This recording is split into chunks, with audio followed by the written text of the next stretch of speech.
Ostensibly, the interview is about the book, so let's talk about the main character. Am I pronouncing it Fen correctly? Fen, yes. Fen? How was he developed? Who is he? Fen is a little bit me. The book is autobiographical, but it's not an autobiography. And much of what happened to Fen happened to me. So it was an easy thing to tap into, but because it's not an autobiography, I also have Bit of literary latitude to play with.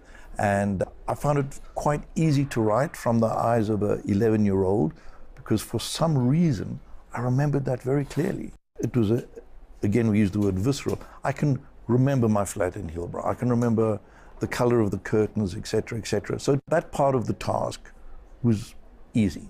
A child who is also forced to grow up faster than other boys of his same age. That again talks to being on the outside looking in.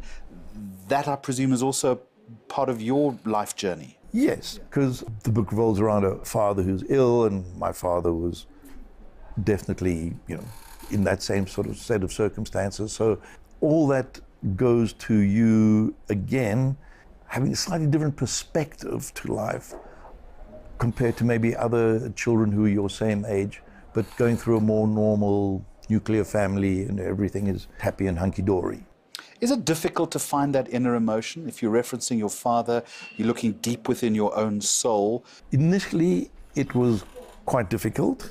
You look at old pictures and you try and remember. Memory sometimes is you remembering what you thought you remembered. So you also have to keep yourself honest on, is this sort of what I've been told, or did this actually happen? Or how I imagine it should have happened. Exactly. Yeah. So you have those things to work through.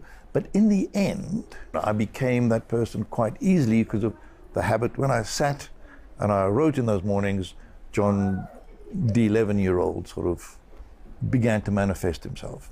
John, the book also talks to the power of books. You've already mentioned the different bookstores that you experienced in Hillbrow, exclusive books, Estoril books. How important then has literature been in your life? Literature for me has always been central, but particularly at that stage in the era of when the book was written. Remember, that's pre all the social media stuff. So I could either listen to the radio, or if there was a very special occasion, I could go to the movies.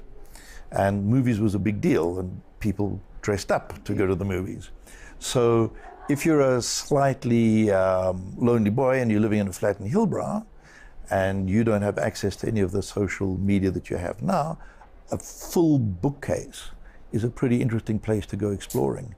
And I often read my parents' books, so I was probably not always understanding them, but no one ever had to force me to read. I was, there pretty quickly. So you've spoken about the difference between then and now, and the love of books, as you so rightly point out, has been taken over by technology and social media. Is that a good thing? I don't think it's a good or a bad thing, it just is. For me, there's a visceral experience of wanting to touch and feel paper and all that sort of, but that's me. If you're still reading, I'll take it. I just think the arc of a good story with a beginning and a middle and an end plays with your brain, motivates your brain, stimulates your brain very differently to a quick roll of an Instagram or, and I'm not knocking it, it's different. I just think, I hope people will return to reading more, not just for romance, but because I think it connects and pulls your brain differently, and you escape deeper into a book than you do into a rolling Instagram. John Hunt, there's nothing more dangerous than the blurb or the critique in the marketing collateral as far as a book is concerned. So brace yourself. The book is described as a meditation on being alive. What does that mean? I have no idea, because I didn't write it. But I think what it does do... There's elements of truth in it. It's. I think, and I rather liked it, because what hopefully the book portrays is, even when times are a little dark or things are a little different or difficult to understand, keep going.